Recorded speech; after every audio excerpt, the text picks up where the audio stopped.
Ah, si Concorde avait pu bénéficier du même enthousiasme de la part des compagnies aériennes. Mais Concorde, s'il représente un merveilleux appareil, est aussi un échec commercial.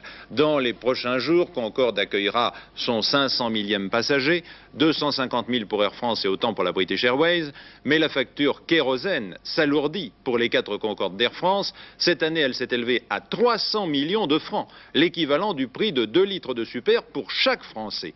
4 ans après le premier vol commercial, faut-il ou non poursuivre l'exploitation des 4 Concorde d'Air France? La réponse par notre spécialiste Jean-Pierre Quittard. Il ne faut pas s'étonner de voir partisans et adversaires de Concorde s'affronter une fois de plus à propos de la facture du supersonique. Il en est et il en ira ainsi à chaque augmentation des prix du pétrole.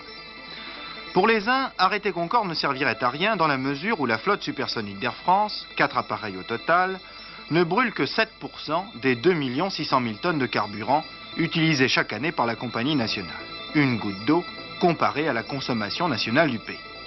En revanche, précisent les pro-Concorde, les conséquences économiques et surtout psychologiques d'un arrêt de l'exploitation seraient catastrophiques, non seulement pour l'image de marque de la compagnie, mais également pour l'image de marque de la technologie française. Il n'est jamais bon, en effet, d'arrêter un programme en cours de route. Pour les autres, en revanche, Concorde reste un gouffre à pétrole qui coûte de plus en plus cher aux contribuables français. La note sera, cette année encore, supérieure à 300 millions de francs. Cette somme correspond à l'addition du déficit d'exploitation proprement dit, 99 millions de francs en 1978, et à celle des frais financiers, 234 millions de francs l'an dernier, des frais qu'il faudra payer jusqu'en 1993, que l'avion vole ou ne vole pas.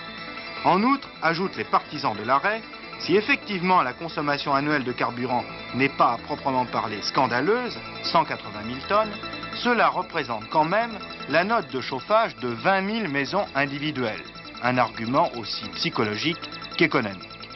Malgré ces chiffres et ce déficit, il n'est pas question pour l'instant d'arrêter Concorde, dit-on au ministère des Transports. Air France, de son côté, dit à qui veut bien l'entendre qu'elle fera ce que lui dira de faire le gouvernement, continuer ou arrêter. En fait, derrière cette relative indifférence, la compagnie, elle aussi, fait ses comptes, car elle doit lutter contre une concurrence internationale de plus en plus vive. Il ne serait pas étonnant qu'Air France utilise ces nouvelles hausses du pétrole pour réorganiser complètement son réseau supersonique. En clair, supprimer des lignes de prestige comme Mexico ou Caracas, des lignes où les coefficients d'occupation sont inférieurs à 50%, et par contre, augmenter les fréquences sur les 2 lignes les plus rentables, New York et Rio de Janeiro, les 2 liaisons sur lesquelles la compagnie équilibre recettes et dépenses. Cette solution aurait l'avantage de ne mécontenter personne, qui plus est, et à quelques variantes près, c'est la politique que suit depuis 3 ans British Airways, la compagnie nationale anglaise, la 2e avec Air France, qui utilise et qui possède des Concorde.